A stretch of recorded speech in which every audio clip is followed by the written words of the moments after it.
नमस्कार, स्वागत है आपका हमारे चैनल पर। आज मैं आपके लिए लाई हूँ रीट 2021 की भर्ती से संबंधित आपकी सभी समस्याओं के समाधान।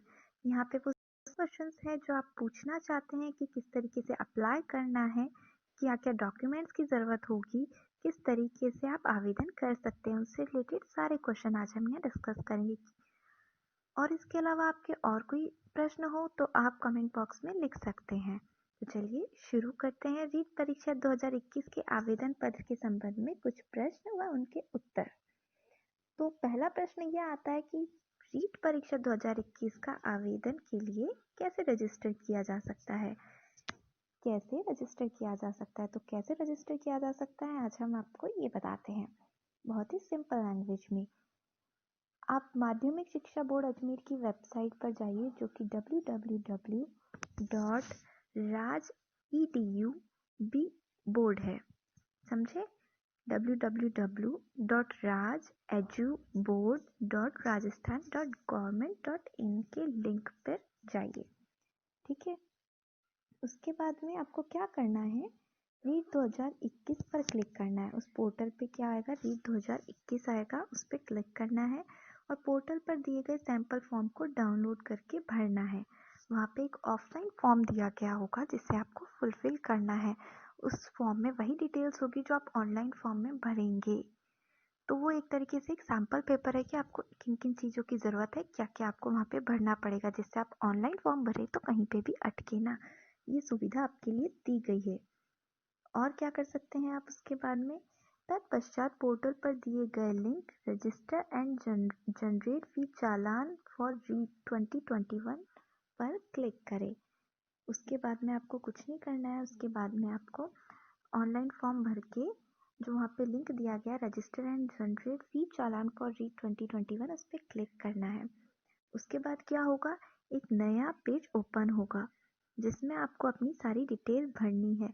जैसे क्या क्या डिटेल भरनी है उसमें आपको पिताजी का नाम, माताजी का नाम, जन्म दिनांक और मोबाइल नंबर। क्या क्या भरनी है वापस से सुन लीजिए, पिताजी का नाम, माताजी का नाम, जन्म दिनांक और मोबाइल नंबर। उसके बाद में आपको क्या करना है, दूसरे सेक्शन में परीक्षा का लेवल भरना है। क्या भरना है, कौन से लेवल की आपकी परीक्षा है वो भरना है, प्रथम, द्वितीय अथवा बोथ। मतलब आप लेवल 1 के लिए अप्लाई करना चाहते हैं, लेवल 2 के लिए अप्लाई करना चाहते हैं, फिर दोनों के लिए अप्लाई करना चाहते हैं।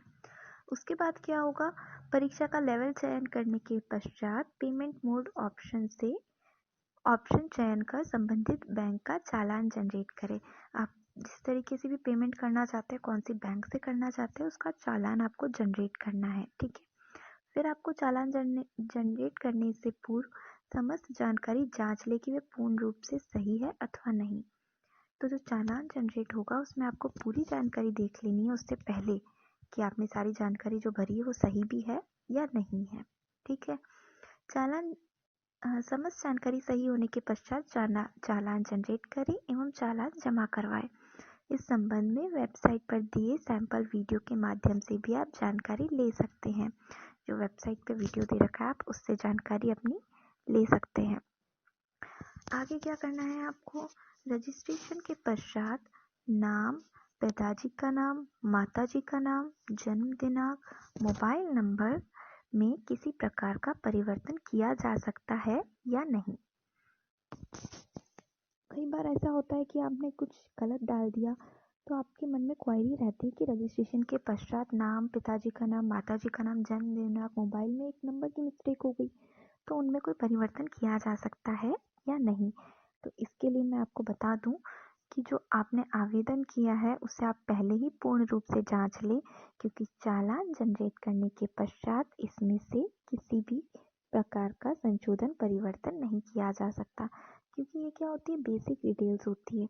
नाम हो गया, पिताजी का नाम हो गया, माताजी का नाम हो गया, जन्म दिनांक हो गई आपकी, मोबाइल नंबर हो गया, बेसिक डिटेल्स है ये आपकी।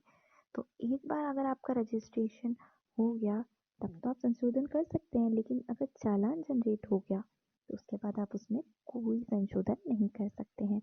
अगला प्रश्न क्या पूछा जाता है हमसे, क्या आवेदन शुल्क जमा कराने के पश्चात किसी स्थिति में लौटाया जा सकता है या नहीं।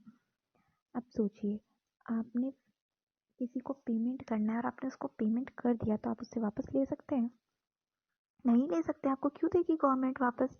तो अगर आपने आवेदन शुल्क जमा करा दिया है तो उसके पश्चात किसी भी परिस्थिति में वो लौटाया नहीं जाएगा। समझे आप? तो उम्मीद करती हूँ आपको क्लियर हो रहे होंगे अपने डाउट्स। अगला जो प्रश्न पूछा जाता है बार बार वो ये होता है कि क्लास का लेवल कौन सा सेलेक्ट करूँ, कि आप कौन से क्लास के लिए एलिजिबल हैं या कौन सा करना चाहिए। तो क्या होता है, क्लास लेवल में लेवल जो फर्स्ट होता है उसमें आप कक्षा 1 से 5 के हेतु एलिजिबल होते हैं। 1 से 5 के लिए आप पढ़ा सकते हैं, कक्षा 1 से कक्षा 5 तक के। जो लेवल 2 होता है उसमें आप कक्षा 6 से कक्षा 8 तक के लिए पढ़ा सकते हैं। और बोथ में क्या होता है, दोनों ही लेवल के लिए आवेदक अपनी शैक्षणिक योग्यता के अनुसार जिस लेवल के लिए पात्रता रखता है उसके अनुसार अपना क्लास लेवल चयन कर सकता है। अगर आप दोनों के लिए करते हैं तो आपकी एलिजिबिलिटी जिसके लिए भी है, जिसके लिए भी आप पात्रता रखते हैं, उसके अनुसार आपकी क्लास के लेवल का चयन कर सकते हैं आप बाद में। ठीक है, तो आपको अभी तो देखना पड़ेगा कि आप लेवल 1 के लिए अप्लाई कर रहे हैं, लेवल 2 के लिए करना चाहते हैं, फिर दोनों के लिए करना चाहते हैं। ठीक है फ्रेंड्स, तो आपको यहाँ पे क्लियर हो गया होगा कि आप किस तरीके से आवेदन कर सकते हैं और आपके क्या क्या डाउट सामने आ सकते हैं। अगला क्वेश्चन जो पूछा जाता है वो पूछा जाता है कि आवेदक अपना चालान कैसे जमा कराए। चालान तो आपने कटवा लिया, अब आपको उसे जमा कैसे करवाना है। आपको चालान जनरेट करने से पूर्व पेमेंट मोड का ऑफलाइन या ऑनलाइन का चयन करना है। चालान जनरेट करने से पहले आपसे वो ऑप्शन पूछेगा कि आप ऑफलाइन जमा कराना चाहते हैं ऑनलाइन। तो ऑनलाइन मोड में आपके द्वारा चयन किए गए बैंक से पोर्टल के माध्यम से debit card, credit card, net banking के माध्यम से आवेदन शुल्क जमा कराना है। अगर आप ऑनलाइन पेमेंट मोड चुनते हैं तो उसमें debit card, credit card, net banking के थ्रू हो जाएगा। ठीक है, ऑनलाइन पेमेंट मोड में ध्यान रखें कि एक बार भुगतान आपके खाते से होने के पश्चात दोबारा उसी चालान हेतु भुगतान पर क्लिक ना करें। एक बार हो गया आपका भुगतान तो दोबारा वापस से चालान जनरेट करने की कोशिश ना करें। आपका भुगतान बैंक से वेरीफाई होने में तुरंत अथवा 48 घंटे का समय लगता है। समझ गए आप? तो हो सकता है तुरंत आपके पास नोट जो बैंक का है वो नहीं आए मैसेज, तो वो एक दिन से लेके आपको 48 घंटे तक का टाइम लग सकता है। तुरंत भी आ सकता है या 2 दिन का समय उसमें लग सकता है। दूसरा क्या आता है कि ऑफलाइन पेमेंट मोड में आपको चालान प्रिंट करके संबंधित बैंक में जाकर नकद राशि जमा करानी होगी। ऑफलाइन में क्या करना पड़ेगा, आपको जो चालान आएगा ना उसका प्रिंट लेना पड़ेगा और उसका प्रिंट लेके आप किसी भी ई-मित्र से निकलवा सकते हैं या फिर किसी फोटोकॉपी और प्रिंटिंग की जो शॉप्स होती है, आजकल तो ईमेल की हर जगह खुलने लग गई ई-मित्र की शॉप, तो वहाँ से आप जाकर वो प्रिंट आउट निकाल के तो जिस भी बैंक में जमा कराना चाहते हैं उसमें जाके नकदी सहित आपको कैश देना पड़ेगा वो बैंक में, और जो आपका चालान है वो देना पड़ेगा, जिसका वेरिफिकेशन तुरंत अथवा 24 घंटों में हो जाएगा। तो आगे होगा आपको समझ में कि आप ऑनलाइन और ऑफलाइन कैसे कर सकते हैं। अगला क्या है प्रश्न, आवेदन शुल्क कितना है। ये तो कैंडिडेट्स की सबसे बड़ी समस्या होती है कि आवेदन शुल्क कितना है। अगर मैं लेवल 1 के लिए अप्लाई करूँगा तो कितना है, लेवल 2 के लिए अप्लाई करूँगा तो कितना है, और दोनों के लिए करता हूँ तो कितना है।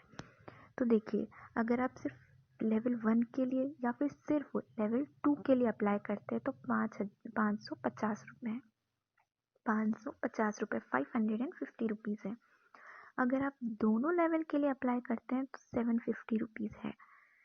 एक लेवल के लिए करना है आपको, किसी भी एक लेवल के लिए, चाहे वो लेवल 1 हो या लेवल 2 हो, तो आपके लिए 550 रुपीज़ है। और अगर आपको दोनों लेवल के लिए अप्लाई करना है तो उसके लिए 750 रुपीज़ है। आ गया समझ में फ्रेंड्स? आगे बढ़ते हैं, कैसे सुनिश्चित करें कि चालान जमा हो गया है या नहीं। अब आपको कंफर्मेशन कि आप कैसे कंफर्मेशन लेंगे कि आपका चालान जमा हो गया है नहीं हुआ है।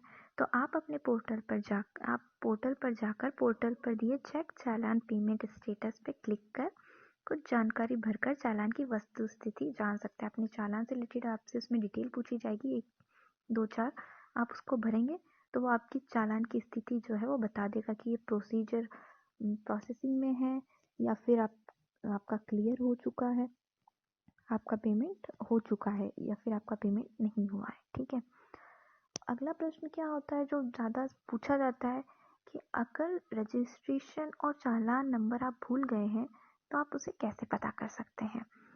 किसी ने चालान भरा है, रजिस्ट्रेशन भी करवाया है, लेकिन बाद में वो भूल गया, तो आप कैसे पता करेंगे उन्हें। तो आपको कुछ नहीं करना है, आप जो वेब पोर्टल है फॉरगॉट, उस पर जाके फॉरगॉट रजिस्ट्रेशन चालान नंबर पर क्लिक करें और उसमें आपसे कुछ बेसिक जानकारी पूछी जाएगी।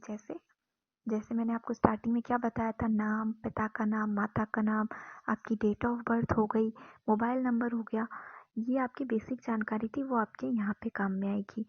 अब ये सारी चीज़ें हर किसी को तो पता नहीं होगी ना, आप ही को पता है, तो आप रजिस्ट्रेशन नंबर और चालान नंबर भूल जाएं तो आप इस तरीके से उसे वापस से देख सकते हैं।